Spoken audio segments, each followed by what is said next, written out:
নমস্কার, আজকের রান্নায় সবাইকে জানাই স্বাগত। আজকের পর্ব একটু অন্যরকম। আসলে আমাদের জীবনে এমন কিছু মানুষ রয়েছেন যারা অজান্তেই আমাদের পথপ্রদর্শক হয়ে ওঠেন, অজান্তেই জড়িয়ে যান আমাদের সুখ দুঃখ প্রতিটা ইমোশনের সাথে। কোথাও যেন আমাদের অজান্তেই হয়ে ওঠে আমাদের ভালোবাসার মানুষ। আর তেমনই একজন মানুষ আর কেউই নন, আমাদের সকলের প্রিয় প্রাণের ঠাকুর রবি ঠাকুর। তাই আজকের দিনে তার প্রতি শ্রদ্ধা জানিয়ে, ভালোবাসা জানিয়ে, আন্তরিকতা জানিয়ে দূরদর্শনের পক্ষ থেকে আজকের রান্নায় কিন্তু রয়েছে ঠাকুর বাড়িরই দারুণ একটা রেসিপি। কী রেসিপি সেটা তো বলবো, তবে যার হাত ধরে আজকের এই রেসিপি আমরা শিখব, প্রথমে আলাপ করে নেব তার সঙ্গে। আজকে আমার সঙ্গে রয়েছেন ডক্টর চুমকি দত্ত। আপনাকে প্রথমেই জানাই স্বাগত আজকের রান্নায়। আমি আজকে এখানে এসে নিজেকে ধন্য মনে করছি, কারণ আমাদের প্রাণের ঠাকুর সেই রবি ঠাকুরের পরিবারের একটি রান্না, সেটা আমি আজকে দেখানোর চেষ্টা করছি। আপনারা সবাই জানেন যে ঠাকুরবাড়ি সব দিক দিয়ে খুব অ্যাডভান্স ছিল। আমাদের আজকে যে আমরা যে ধরনের শাড়ি পরি এগুলো তারাই শুরু করেছিলেন। রান্নার ব্যাপারেও তারা আমিষ নিরামিষ সমস্ত পদে একটা নতুনত্ব এনেছিলেন। তাই আজকে আমি দই চিংড়ি, ঠাকুরবাড়ির দই চিংড়ি রান্নাটা করে দেখাতে চাই। তার মানে আজকে আমাদের রেসিপির নাম হচ্ছে ঠাকুরবাড়ির দই চিংড়ি। তাহলে এই ঠাকুরবাড়ির দই চিংড়ি তৈরি করতে কি কি উপকরণ লাগছে সেটা বরঞ্চ আগে আমরা জেনে নিই, তারপরে গল্প আড্ডা তো চলতেই থাকবে। আপনি আমাকে বলুন কি কি লাগছে উপকরণ। সাদা তেল লাগছে, ঘি লাগছে, পেঁয়াজ কুচি লাগছে, আদা কুচি লাগছে, দই লাগবে, কাঁচা লঙ্কা লাগছে কুচনো, আর একটা হচ্ছে মেথি আর গোটা জিরে। এটা একটু শুকনো খোলায় ভেজে গুঁড়ো করে নেওয়া। তাও মেথিটা হালকা ভাজা, কারণ মেথি বেশি ভাজলে তেতো হয়ে যায়। এছাড়া নুন রয়েছে আর চিনি রয়েছে, আর চিংড়ি মাছ তো রয়েছে মেন উপকরণ যেটা আর কি। তাহলে আমরা রান্নাটা একটু এগিয়ে নিই, তারপর নয় গল্পটা। আচ্ছা, প্রথমে আমরা কি দেব? প্রথমে আগে সাদা তেল দিই, 3 চামচ মতন সাদা তেল দিই। নিন, আমি চামচ দিচ্ছি, বড় চামচে 3 চামচ। ঠাকুরবাড়ির রান্না মানেই আমরা জানি যে তার পেছনে কোনো না কোনো একটা গল্প তো থাকেই আর কি। তো এই রান্নাটা আপনি শিখলেন কিভাবে? অ্যাকচুয়ালি ঠাকুরবাড়ির রান্না এগুলো সমস্ত এইসব রান্নাগুলো করেছেন রবীন্দ্রনাথের ভাইজি জ্ঞানদা সুন্দরী দেবী। আর ইনি পূর্ণিমা ঠাকুর, ওনাদের দুঃসম্পর্কেরই দেওয়া হন। তিনি কিন্তু এই সমস্তগুলো উনি লিখেছেন এবং ওর লেখাটা সাপ্লাই করেছিলেন ইন্দিরা দেবী চৌধুরী রায়। তো পূর্ণিমা ঠাকুরের লেখা থেকে আমরা এই জ্ঞানদা সুন্দরীর রান্না জানতে পারি আমরা বইতে। তো পেশাগতভাবে আপনি একজন ডাক্তার আর রান্নাটা প্যাশন, তো দুটোর মিলমিশ হয় কি করে? না, আমি ব্যালেন্সিংটা হয় কি করে? আমি রান্না করতে ভালোবাসি, অ্যাকচুয়ালি বুঝতেই পারছেন, খেতেও ভালোবাসি, রান্না করতে ভালোবাসি, সেই জন্য অবসর সময় করি। এখন থ্রুআউট মাই আগের জীবনটায় যখন খুব ব্যস্ত বেশি ছিলাম তখন হয়তো করতে পারতাম না। আচ্ছা, তেলটা প্রায় গরম হয়ে এসেছে, কি দেবো আমরা এবার? মানে তেল আর ঘি দুটোই এই রান্নায় লাগছে। যেহেতু আপনি ডাক্তার মানুষ, পাশে একজন ডক্টরকে পেয়েছি, তেল আর ঘি দুটোই একসাথে ব্যবহার করছি, আর ওই প্রান্তে যারা একটু হেলথ কনসিয়াস তারা ভাবছে তেল ঘি দুটো দিলে ডায়েটটা ঠিক ব্যালেন্সে থাকবে, তো তাদের জন্য কি টিপস রয়েছে? খুব ঠিক কথাই বলেছেন। এখন মানুষ ভীষণ আতঙ্কে ভরে, তেল খাবো না, অর্ধেক বাড়িতে খাওয়া দাওয়া বন্ধ প্রায়, এত শারীরিক সমস্যা চলে এসেছে। না, এগুলো কিন্তু একদমই ঠিক না। তেল, প্রথম কথা, তেল কিন্তু আমাদের শরীরের জন্য দরকার লাগে। এবার আপনি কি তেল খাবেন ডিপেন্ড করছে তার শরীরটা কেমন থাকবে। আর ঘিয়ের ব্যাপার আমি বলবো, ঘি খাওয়া তো ভীষণই দরকার। ঘি কিন্তু আমাদের খারাপ কোলেস্টেরলটা কমায়। রেগুলার কি ঘি খাওয়া যায়? রেগুলার ঘি খাওয়া যায়, রেগুলার, কিন্তু আমাদের আগে ধারণা ছিল না, সেটা ভয় পেত লোকে। ঘি তো খেতেই পারেন, তেলও খাবেন, তবে এমনকি আহামরি খুব বেশি করে খাবেন তা না। আর এই পাম অয়েল কিংবা বাজারে খুচরো তেল এগুলো খাবেন না, রিইউজ তেল খাবেন। আজকে তেলটা হয়ে গেল। ওদিকে কিন্তু আমাদের তেল আর ঘি বেশ ভালো গরম হয়ে গেছে। এবার কি করব আমরা? এবার আমরা পেঁয়াজটা দিয়ে দেবো। আচ্ছা, বেশ অনেকটা পরিমাণে পেঁয়াজ কুচি দেওয়া হচ্ছে, 1.5খানা পেঁয়াজ। 1.5খানা।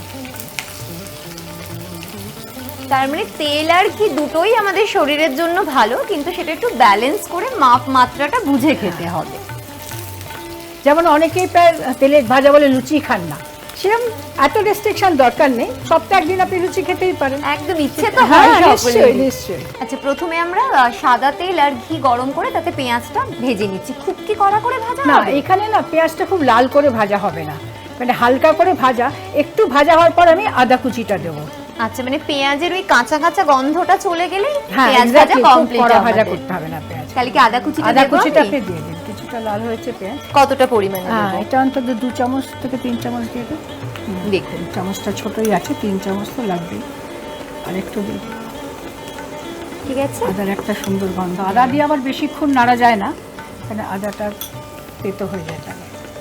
আর আদাটা খুব মিহি করে, মানে একদম কিমার মতন করে কাটা হয়েছে।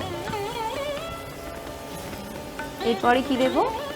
এরপরে আমি ফাটানো দই আছে, সেই দইটা অর্ধেকটা আমি এখন দেবো, তারপরে শেষের দিকে আবার অর্ধেকটা দেবো। অত এর অর্ধেক না, এর থেকে অনেক কম। আচ্ছা, এর অর্ধেক দেবো। এর আমি তাহলে অর্ধেকেরও দিই, কম, আপনি একটু অর্ধেকেরও কম, দেখুন। এটা আমার, এটা অর্ধেকেরও কম দেবো।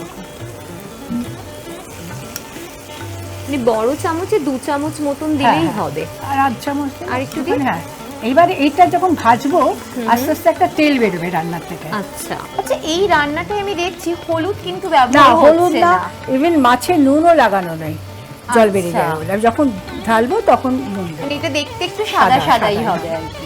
আমি সত্যি একটু নাড়াচাড়া করতে করতে কিন্তু গা থেকে তেল ছাড়তে শুরুও হ্যাঁ। করেছে।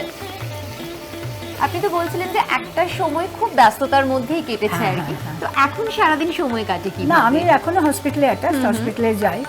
আমার নানা রকম অ্যাসোসিয়েশন আছে, মেডিকেল অ্যাসোসিয়েশন, তারপর নন মেডিকেল, একটা আমি বৃদ্ধাশ্রমে যাই।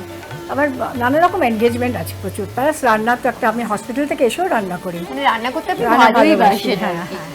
এবারে আপনি না ওটা আমাকে দিতে পারেন, কি দেবো? মেথি আর ওই জিরে গুঁড়ো করে যেটা আছে। যেটা হালকা খোলায় হ্যাঁ, জাস্ট নেড়ে চেড়ে গুঁড়ো করে রাখা হয়েছে। exactly. এটা কতটা পরিমাণে হ্যাঁ, দেবো? দিন এক চামচ তো দিন।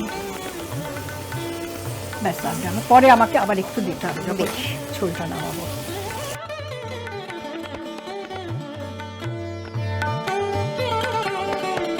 মাছটা দিয়ে দিতে পারি। দিয়ে দেবো? হ্যাঁ, আর চিংড়ি মাছ তো হতে কিন্তু বেশি হ্যাঁ, সময়ও হ্যাঁ, লাগে হ্যাঁ, না। exactly.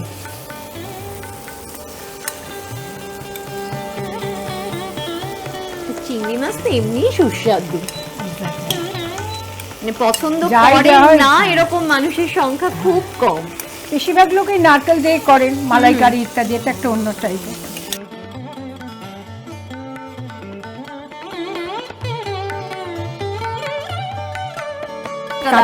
কাঁচা লঙ্কাটাও দিয়ে দিন। সবটা না, সেটা দেবো না, ঝাল হয়ে যেতে পারে। মানে ঝালের ব্যাপারটা হচ্ছে যার যার পছন্দ মতন আর কি।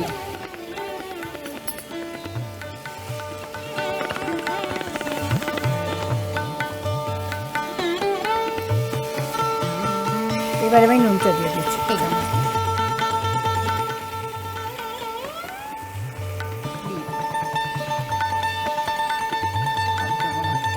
যদি বেশি হয়ে যায়। নুন খাওয়ার সম্বন্ধে একটু বলি। তো ব্লাড প্রেশার যারা আছে তাদের তো একটু রেস্ট্রিকশন আছে। কাঁচা নুন খেতে তো কাঁচা বারণই নুন, পাতে করে। পাতে নুন খেতে বারণ করে। পটাশিয়াম সল্টটা কিনতে পারেন, পটাশিয়াম সল্টটা খাওয়া যায়। কিন্তু রান্নায় তো নুনটা রান্না নুন দিতেই দিতে পারে। পারেন, কিন্তু একটু পাতে নুনটা কম খেলেই ভালো আর কি। আচ্ছা, এবারে আমি একটু চিনি দিয়ে দিই। চিনি দিয়ে তারপর জল দেবো। এই। চিনি খাওয়ার Actually চিংড়ি মাছের এটা না, হ্যাঁ, এক্স্যাক্টলি। চিনি, সত্যি কথা জানেন তো, চিনি, ময়দা আর নুন, এই তিনটেকে বলে আমাদের বিষ, মেনলি বলা হয়। এই সাদা হোয়াইট থ্রি থিংস, এটা আমাদের পক্ষে পয়জন। কিন্তু এগুলো ছাড়াও চলে না, এটাও ঠিক কথা। নুন চিনি ছাড়া কি রান্নায় রান্না স্বাদ হয় হবে? না, সেটাই। হবেই না তো। তবে ঠিক আছে, ডায়াবেটিস আছে যাদের, তারা না হয় চিনিটা বাদ দিলেন। তো ওটার অল্টারনেটিভ হিসেবে অনেক ক্ষেত্রে আছে। গুড় বা মধু ব্যবহার গুড় করতে হলে একটু বলে। বেটার, মধু হলে একটু বেটার। তাও যে তাতে যে একদম, সেটাও তো মিষ্টি।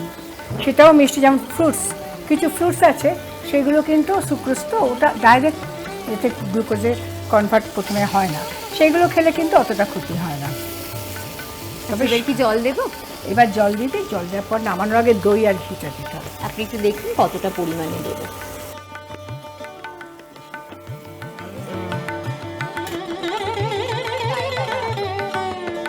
মানে এটা না সত্যি পুরো ম্যাজিকের মতনই মনে হচ্ছে যে একটু হলুদ ব্যবহার হয়নি, লঙ্কার গুঁড়ো দিইনি, লাল লঙ্কার গুঁড়ো দেওয়া হয়নি, কিন্তু কালারটা একদম চেঞ্জ হয়ে গেছে। আচ্ছা, এবার এটা একটু ফুটবে, গায়ে গায়ে হবে। এবার একটু রিমেইনিং একটু দই দেবো। আচ্ছা, আর যদি বলেন একটু ঢেকে দিতে পারেন তাহলে দইটা দিয়ে একটু ঢেকে দিই। আর দেবো?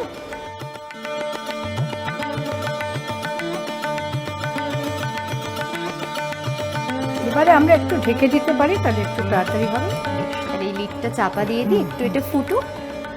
আমাদের চিংড়ি মাছ কি বলছে দেখা যাক তাহলে। একদমই তাই।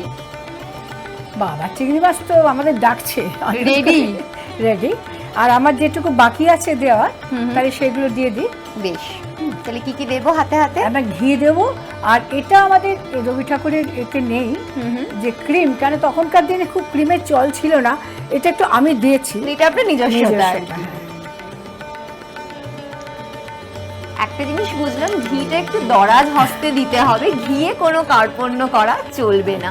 আর একদিন তো একটু মন প্রাণ ঢেলে ঘি দিয়ে খেলে বোধহয় খাবার মজাটাই অন্যরকম হয়ে যাবে। আচ্ছা, একটু ক্রিম দিলাম। তার মানে ক্রিমটা হচ্ছে অপশনাল, আমার দিতে ইচ্ছা, পারি নাও দিতে পারি আর কি। একটু ক্রিম দিয়ে দিলাম। তাহলে ব্যাপারটা আরেকটু মাখু মাখু হয়ে যাবে আর কি। ক্রিম দিয়ে কিন্তু বেশিক্ষণ ফোটাতে, মানে জাস্ট ক্রিম দিয়ে বন্ধ করে দিতে পারি। তাহলে কি আমরা ইন্ডাকশনটা অফ করে দেবো? এবার ইন্ডাকশন অফ করে একটু ঢেকে রাখলে, একটু স্ট্যান্ডিং টাইমে রাখলে পরেই আমাদের ঠাকুর বাড়ির দই চিংড়ি কিন্তু একেবারে রেডি হয়ে যাবে সার্ভ করার জন্য। আজকের পর্বই আমরা শুরু করেছি কবিকে স্মরণ করে। তাকে স্মরণ করে আজকের রান্নায় কিন্তু রান্নাও হচ্ছে ঠাকুর বাড়ির স্পেশাল একটা রেসিপি, তাও চুমকিদির হাত ধরে। আর চুমকিদির কিন্তু অনেক গুণ রয়েছে, ডাক্তারি, রান্না, তার পাশাপাশি লেখালেখি, গান, সবটা নিয়ে একজন সম্পূর্ণ মানুষ আপনি। আর আমি কিন্তু একটা কাজ করেছি, আপনার ওই যে লেখার খাতা, মানে যার মধ্যে সমস্ত মনের কথাগুলো লেখা থাকে, সেই খাতার সন্ধান কিন্তু আমি পেয়ে গেছি। তো সেখান থেকে আমাদের কিছু একটা শোনাতে হবে, নইলে ছাড়ছি না। কবিতাটার নাম হচ্ছে বেদনার ছবি। সকাল থেকে চেয়ে দেখি আকাশ অন্ধকার, সময় আজ ঘনিয়ে এলো বিদায় জানাবার। সবার মনে বিরাট যিনি, তার কি বিদায় হয়? যুগে যুগে এমন ঠাকুর হৃদয় মাঝে রয়। গানের ভুবন ভরিয়ে দিয়ে মাতাল করলে তুমি, তোমার কাব্য, তোমার ভাষা, তোমার তুলনা তুমি। আজ মানবের মাঝে তব প্রয়োজন, ফিরে এসো তার করো আয়োজন। মুছে দাও যত হিংসা দ্বন্দ্ব, দিকে দিকে ঝরুক প্রেমের ছন্দ। বিদায় জানাতে নাহি মন চায়, 22শে শ্রাবণ করে হায় হায়। বাহ, ভারী সুন্দর, মানে একদম মানে মনের কথা, সবার মনের কথাই আপনার লেখা দিয়ে চলে এসেছে। কারণ সত্যি কথা বলতে কবি নেই হয়তো আমরা এই কথাটা বলি, কিন্তু উনি সব সময় আমাদের সাথে সর্বস্থানে, সর্বক্ষণে, সর্ব জায়গায় একদম। কবি ছাড়া আমাদের উষা নিশি কোনোটাই কবি ছাড়া হবে না। ঠিক, একদমই তাই। আর এবার একটুখানি গল্প করতে করতে আড্ডা দিতে রান্নায় ফিরতে হবে। তো রান্না কি বলছে সেটা বরঞ্চ আমরা এবার একটু দেখে নিই, কারণ বেশ সুন্দর একটা স্মেল পাচ্ছি, যেটা ওই প্রান্তের বন্ধুরা পাচ্ছেন না, আমরা এখানে দাঁড়িয়ে পাচ্ছি। তো এবার ফাইনালি কি অবস্থায় রয়েছে একটুখানি এবার একটু দেখে নেওয়া দরকার। খুললাম আমি এটা, একদম হয়ে গেছে এটা। তাহলে শুধু নামানোর অপেক্ষা।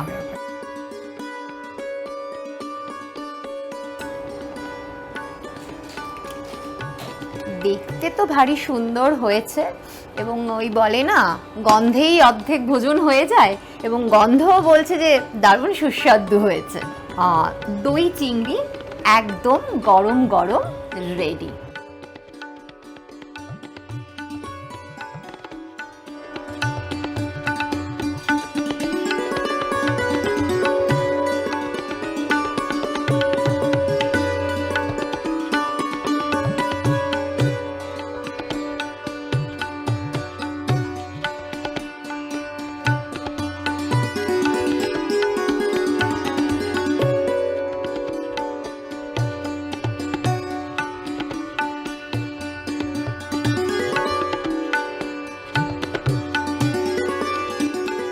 ঠাকুরবাড়ির দই চিংড়ি। উপকরণ: চিনি, আদা কুচি, টক দই, চিংড়ি মাছ, সাদা তেল, ঘি, নুন, জিরে মেথি গুঁড়ো, পেঁয়াজ কুচি, কুচনো কাঁচা লঙ্কা। ঠাকুরবাড়ির দই চিংড়ি বানানোর প্রণালী আরও একবার। প্রথমে কড়াইতে পরিমাণ মতন সাদা তেল ও ঘি দিতে হবে। তেল ও ঘি গরম হলে কুচনো পেঁয়াজ দিয়ে হালকা করে ভেজে নিতে হবে। পেঁয়াজের কাঁচা ভাব চলে গেলে আদা কুচি দিয়ে নাড়াচাড়া করে খানিকটা টক দই দিয়ে কষাতে হবে। মশলা থেকে তেল ছাড়তে শুরু করলে চিংড়ি মাছগুলো দিয়ে একটু নাড়াচাড়া করে তাতে একে একে কাঁচা লঙ্কা কুচি, স্বাদ মতো নুন, চিনি, আগের থেকে শুকনো খোলায় ভেজে গুঁড়ো করা জিরে মেথি দিয়ে পরিমাণ মতন জল দিতে হবে। মাছ ফুটে উঠলে তাতে বাকি টক দই দিতে হবে। গ্রেভি ঘন করার জন্য শেষে ফ্রেশ ক্রিম দিয়ে একটু স্ট্যান্ডিং মোডে রাখলেই তৈরি গরম গরম ঠাকুরবাড়ির দই চিংড়ি। এটা আমরা খাবো কার সাথে, মানে কার সাথে খেতে এটা বেশি ভালো লাগবে? এটা ভাতের সাথেও খেতে পারেন, রুটির সাথেও খাওয়া যায়। চিংড়ি মাছ আমার তো মনে হয় সবসময় ভাত দিয়ে খেতে, কি পোলাও টোলাওর সাথেও খাওয়া যায়, মানে আরও বেশি সুস্বাদু হয়ে যাবে। বেশ চুমকি দি, আপনাকে অনেক অনেক ধন্যবাদ এত সুন্দর একটা রেসিপি আমাদেরকে শেখানোর জন্য, এতটা সময় দেওয়ার জন্য, এবং দারুণভাবে একটা সময় কাটালাম। আপনার কেমন লাগলো? আমার ভীষণ ভালো লাগলো যে আমি এটা করার সুযোগ পেলাম, আপনাদের জন্য এটা সুযোগটা পেলাম। কিন্তু আমি জানি আপনাদের কাছেও না এরকম সুন্দর সুন্দর রেসিপি রয়েছে, সেটা শুধু নিজের কাছে রাখলে হবে না, তো পাঠাতে হবে তো আমাদেরকে আজকের রান্নায়। তার জন্য করতে হবে ছোট্ট একটা কাজ, আপনার পছন্দের 6টা রেসিপি আর সঙ্গে আপনার একটা পোস্টকার্ড সাইজের ছবি পাঠিয়ে দিন আমাদের ঠিকানায়। আমাদের ঠিকানা আজকের রান্না, দূরদর্শন কেন্দ্র, দূরদর্শন ভবন, 18/3 উদয় শঙ্কর সরণি, গল্ফ গ্রিন, কলকাতা 700095। আর আপনার সঙ্গে গল্প করতে করতে, আড্ডা দিতে দিতে সময় বলছে আজকের মতন ছুটি নিতেই হবে। আপনাদের কাছ থেকেও ছুটি নেব। সবাই খুব ভালো থাকুন, সবাইকে খুব ভালো রাখুন। আর যে কথাটা প্রত্যেকবার যেতে যেতে বলি, সবাই মন দিয়ে দেখতে থাকুন আজকের রান্না, আজকে